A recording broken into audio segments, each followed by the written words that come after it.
তোমার আমার জীবদ্দশায় আমার দেখা মতে আমার কাছে সবচেয়ে ভ্যালুয়েবল ব্যক্তি আমি নিজে। আমার থেকে দামি ব্যক্তি ডক্টর ইউনূস না। তার জগতে সে দামি হতে পারে, বাংলাদেশের কাছে সে দামি হতে পারে, আমার জগতে আমি সবচেয়ে দামি। তাহলে পৃথিবীর সবচেয়ে দামি ব্যক্তিকে। এবার বলো তো দামি জিনিস আমরা কিভাবে ব্যবহার করি?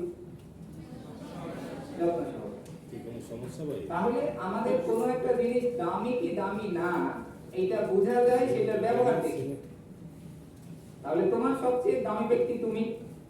তাহলে তোমার ব্যক্তি জীবনের সময়, তোমার এনার্জি, তোমার মেধা, তোমার শ্রম, তুমি কোন কাজে ব্যবহার করছো, কতটা এফিশিয়েন্টলি ব্যবহার করছো, কতটা ভ্যালুয়েবল কাজে ব্যবহার করছো, সেইটা থেকে বোঝা যাবে তুমি আসলেই তোমাকে দামি মনে করো কিনা।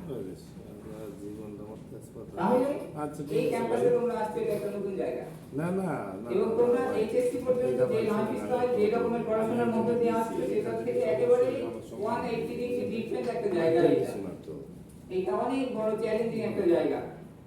যে তুমি দিনে 10 ঘন্টা পড়ালেখা করছো, এখন তোমার মাসে 10 ঘন্টা আপনি কইছেন আমি অবিশ্বাসী কিছু এবং অল্প দিনের মধ্যে তুমি এটা ফিল করবে যে পড়াশোনা মন করছে না পড়াতে। এরকমের আরো অনেক চ্যালেঞ্জ তোমাদের সামনে আসবে, কারণ ইউনিভার্সিটি অনেক ওপেন একটা জায়গা। এবারে কয়েকটি নির্দেশনা। প্রথম কথা হচ্ছে ক্যাম্পাস লাইফের চ্যালেঞ্জগুলি কি কি, এটা আমাদের সিনিয়র ব্যাচের স্টুডেন্টরা তোমাদের জন্য একটা ওরিয়েন্টেশন আয়োজন করেছে, সেখানে তোমরা অনেক জিনিস জেনেছো। আজকে তোমরা আরো অনেক বিষয় জানবে। আজকে তোমরা যে বাসায় সন্ধ্যাবেলা বসে খাতায় লিখে আইডেন্টিফাই করবে what are the challenges for your campus life. যেখানে তুমি চ্যালেঞ্জ চিনোই না সেটা তুমি ফেস করতে পারবে না। তোমার মতো অনেক অসংখ্য ভালো স্টুডেন্ট, ভালো ছাত্রছাত্রী, খুব ইনোসেন্ট ভালো মানুষগুলিও ক্যাম্পাসে এসে হারিয়ে যায়, এবং সেটার এক্সাম্পলও কম না। তুমি ফ্লারিশ করবে এটা খুব সহজেই হবে না। তাহলে তোমার প্রথম কাজ হচ্ছে তুমি চ্যালেঞ্জগুলি আইডেন্টিফাই করো। এরপর তুমি তোমার সামর্থ্য অনুযায়ী একটা ম্যানেজমেন্ট ডেভেলপ করো যে আমি চ্যালেঞ্জগুলি কিভাবে ফেস করে ক্যাম্পাসে আমার সময়কে সর্বোচ্চ কাজে লাগাতে পারি। এবং তুমি জেনে রাখো তোমরা এখানে যারা আছো প্রত্যেকে এক একটা মাস্টারপিস। তুমি আসলে একটা মাস্টারপিস, এবং তোমার দ্বারা বিশ্ব জয় করা সম্ভব ইনশাআল্লাহ। হার্ভার্ডে পড়া একটা গ্র্যাজুয়েট যেই মানের যোগ্যতা নিয়ে বের হয়, তুমি 4 বছরকে কাজে লাগালে সেই মানের যোগ্যতা তৈরি করতে পারবে। তবে সেটা শুধুমাত্র হয়তো ক্লাসরুম অ্যাক্টিভিটি দিয়ে সম্ভব হবে না, আমাদের সীমাবদ্ধতা আছে। কিন্তু তোমার সামনে সারা দুনিয়া ওপেন।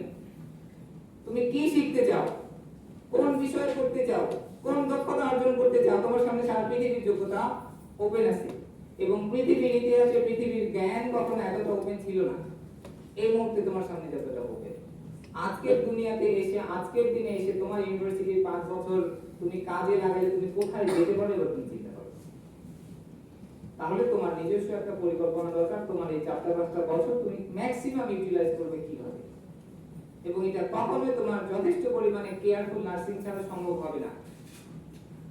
এবারে আরেকটা কথা একটু বলি, সেটা হচ্ছে তুমি সবচেয়ে দামি, সবচেয়ে ভ্যালুয়েবল। এবার বলো তো তোমার সবচেয়ে বড় শত্রু কি? সেটাও তুমি নিজে।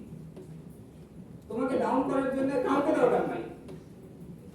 তোমার আমার মধ্যে ভিতরে যে আমাদের যে ইনস্টিংক্ট আছে, নফস আছে, এটাই যথেষ্ট। এটা শয়তানের এন্ট্রি পয়েন্ট।